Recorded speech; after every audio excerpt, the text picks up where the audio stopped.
uYesu. Ilizwi losindiso.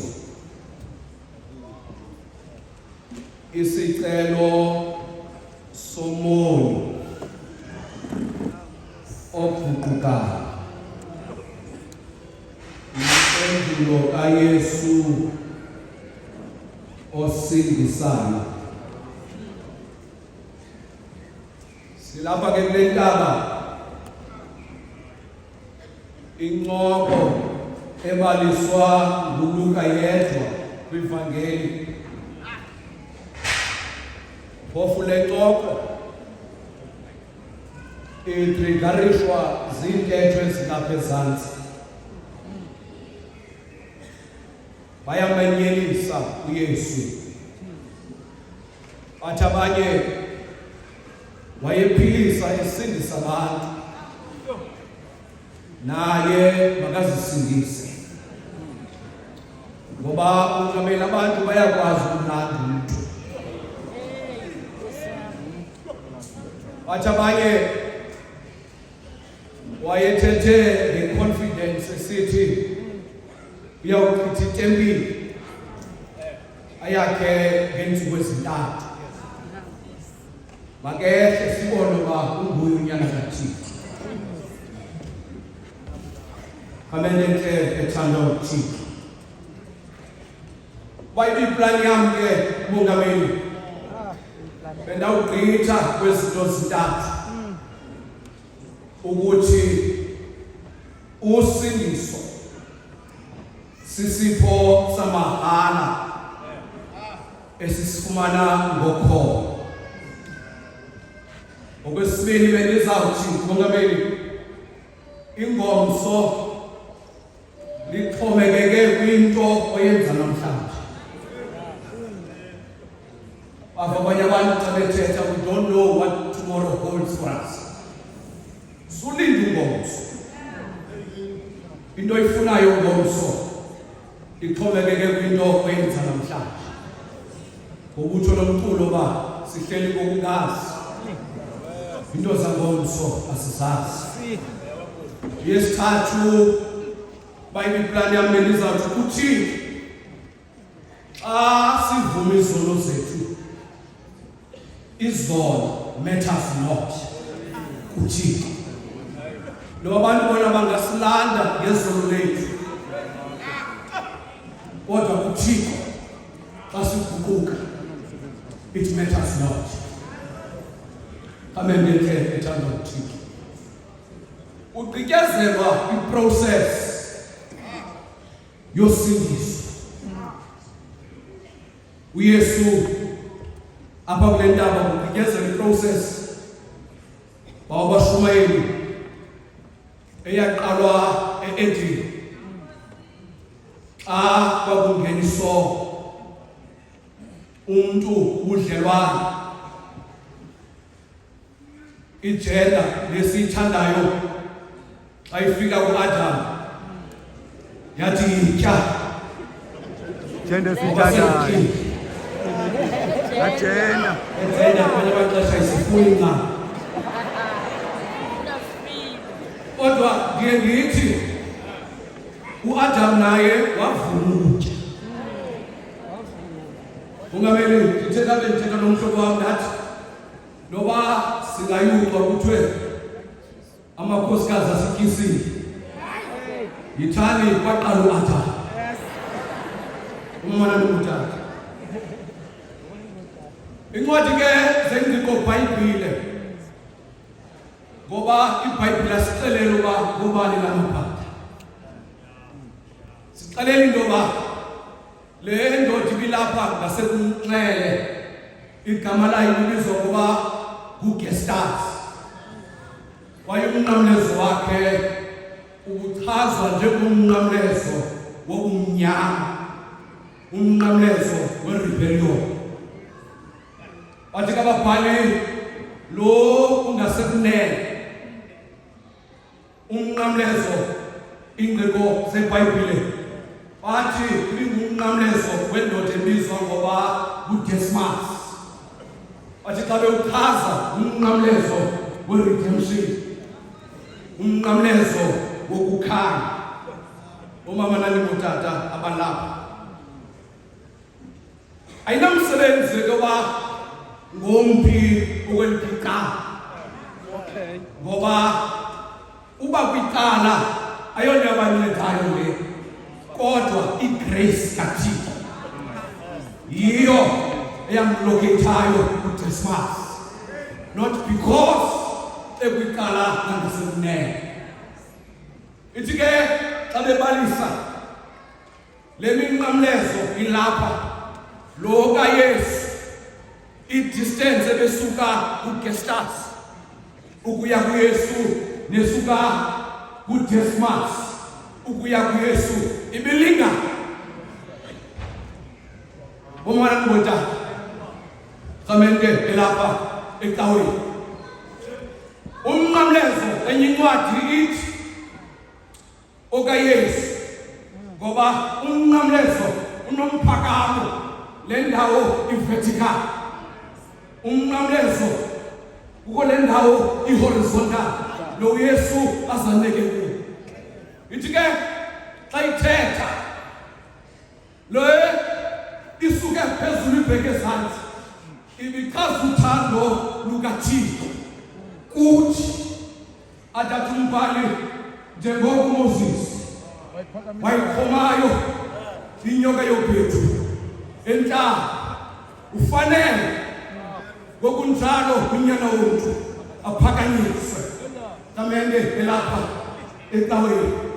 Ithi ke le i-horizontal ibichaza igrace kaThixo, igrace evulweyo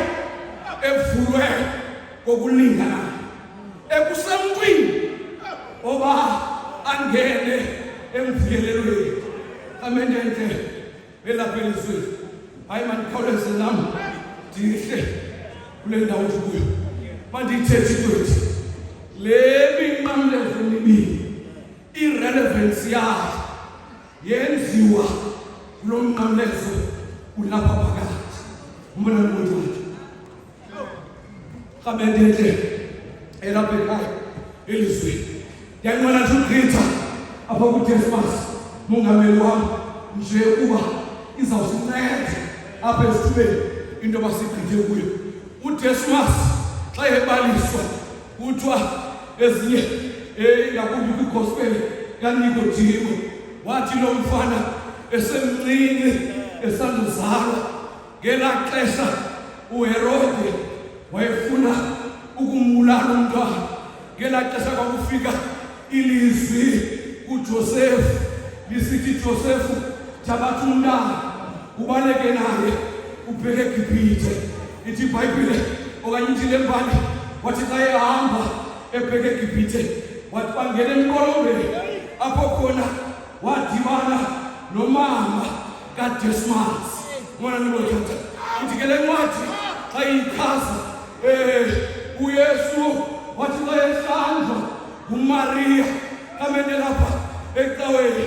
Umama kaDismas wayeneqhenqa uDismas esengumntwana wacelela umntwana wakhe ubahlanjwe emanzini ahlamba uYesu.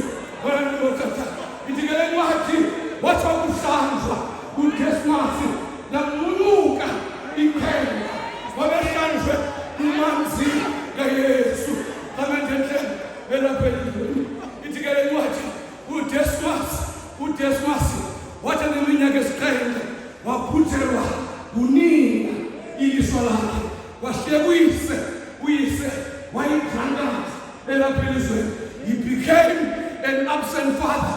uDismas akabi namxhasi, akabi namntu omkhokelayo. Wangena esitratweni uDismas wafundiswa izinto zesitrato kamente.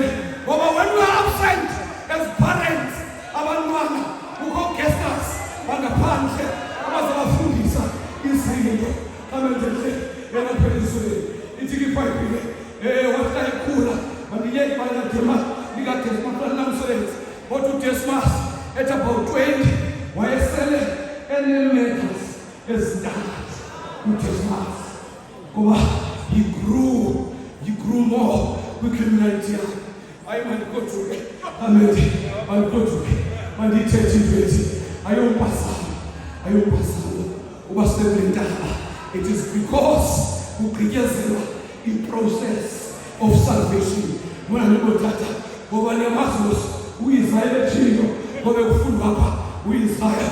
Watwala umfanelo wethu watyunyuzwa ngenayeziteko zethu atubetho nobasibele unkolo nothixo nobaphezu kwakhe ke thina saphiliswa ngemivumo yakhe wawunikela ekufeni umphefumulo wakhe wavuma ukubalelwa kunye nezihandi malutata ayompasamo i-agenda yezulu wanithethe bawukosi wethu kuyo yonke le process ye-salvation. God is a presiding officer. Okokwakuthiko ekhona hayi hambani niyofunda incwadi kaZakheyu niyibone le agenda apho khona esisu sakhe esithi sakhe yesemthini ngoba fanele uba ndilalise endlini yakho wacela umsheba wathi niyambona uza nawo wathi kayethetha unyana womntu weza nozokufuna nokusindisa oko kulahlekileyo kamethethandwa uthixo kamethethandwa uthixo mandisho kunye kamento okokubana bekufanele uyesu tata umabindisa ebezawunema tata umabindisa bekufanele ngoba ezinkundleni akukokutala ubafa abantu besithi my Lord your worship aligqikiwe ityala ubuzi noba unqinelwa yintoni athi xa ethetha umntu athi yiyoni i-exhibit ndiyiphethe i-exhibit ekufanele uba uyesu angene nomomu onguDesmas eze-exhibit yomomu kamekethanda uthixo esesampu lomomu ukwenzeni ubana athi thixo noma uyagweba nansi exhibit yomomu kamete manthixo ke kuni okokuba into yamlethayo uDesmas wancedwa yinto ndithi ukubona ngoba kukumahluko phakathi kokujonga nokubona ukhona umahluko phakathi kwezo zinto phakathi koGestas noDesmas. uGestas yena wamjonga uYesu waphelela ekumjongeni. Uyakwazi umuntu ukujonga angaboni kodwa umuntu akakwazi ukubona engajonganga akakwazi ukubona engajonganga.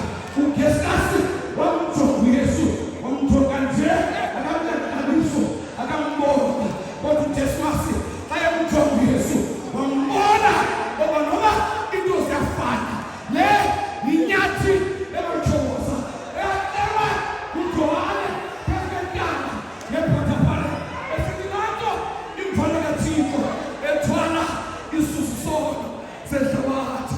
Ubona ngothatha angisho ukuba uDesmas wamjonga wambona ngoba ungunyana kaThixo wambona ungunyana kaThixo wancedwa uDesmas abone uYesu okumila kumbi transfigured Christ kamende kokwethu ngoba phezu kwentaba ngerimoni uYesu wenza ukumila kumbi wafakana amasi bathi bakuphakemisa amehlo ababona mntu abona uYesu yedwa. I suspect uDesmas wataphakamisa amehlo akabona mntu abona uYesu yedwa ngomlele ayimjikele antike alinyathika ke yazini ba abashumayeli basobisile abakazujika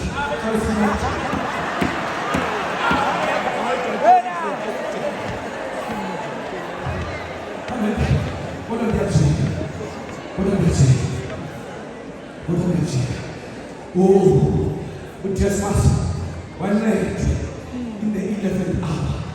Wancedwa uDesmas ilizwe uDesmas ngokwayekhula abekhona odade babo bamhlawumbe babe emthathile bamkhulisa abekhona umakazi ngabe emthathile bamkhulisa kodwa zange bamuhoyi wahoywa uJesus lamkhulisela kumfula wokufa uJesus wancedakala in the 11th hour unyana womntu ke wathi ndancedakala ngoba uyancedakala umntu ngomzukubela ancedakala athi umbhali endoda umsekeliso wonyaka wathi kwanoziqonda waguquka wabuyela ekhaya kamenda kokwethu wakwazi uJesus wathi xa ethetha waqala kubhulu wakhe wathi mfondini awumoyiki uThixo wathi njayami alentetho yangoku awumoyiki uThixo ngalami awumoyiki wena uThixo njayampilo awumoyiki wena uThixo wathi uKestas waguquka ngoba uYesu olango uThixo waguquka wathi Yesu please remember me usukhumbuka wakungena ebukungani bakho awuyi usiza ebukungani bakho usukhumbuka in other words uyatheni uyayazi ngoba ukubefika osezawuza wayefika ngoba wayefika wathi usukhumbuka wathi remember me listen to this owethu Yesu wakukhona thethayo awuzophalana mamuzi wakukhona thethayo wathi Yesu amwareti ngoba yebo ngabe abantu bayangibala uba nangokuba ninzi abantu abanceda abanye abantu banijana bathi umntu tomorrow my friend tomorrow okanye masilinde kuphela kwenyanga bayalibala abantu walijana uJosefu sayinathindo walijana uJosefu esithi fandini uzuthi xa ufike kumkamini undikhankana ngoba benda uthi kuyo alenzanga wewe wanyuka umntu wafike ephalesi wamlibala ayebo ucela ukuthi okuloba waguquka uJesus waguquka ngoba utho nomphethesi okhohlakeleyo akuguquka ekhohlakeleni kwakhe akwenzileyo enzokufanelekileyo nokulungileyo yakulondoloza umphefumulo wakhe wathi uYesu namhlanje ndakuba nawe nokungomso namhlanje ukuthi kuni umile uYesu ngale mina namhlanje uyanibisa athi umntuli amasela amanciphi abaphangi amabhapha i-rapist i-corruptionist wonke aba bantu bayabizwa uYesu baze bona baphiliswe basindiswe kantomazwi ivuliwe eParadesi ivuliwe ivulelwe wena and futhi the entry is free God the price has been paid all you need to do ungene uskene uphume uyongena phakama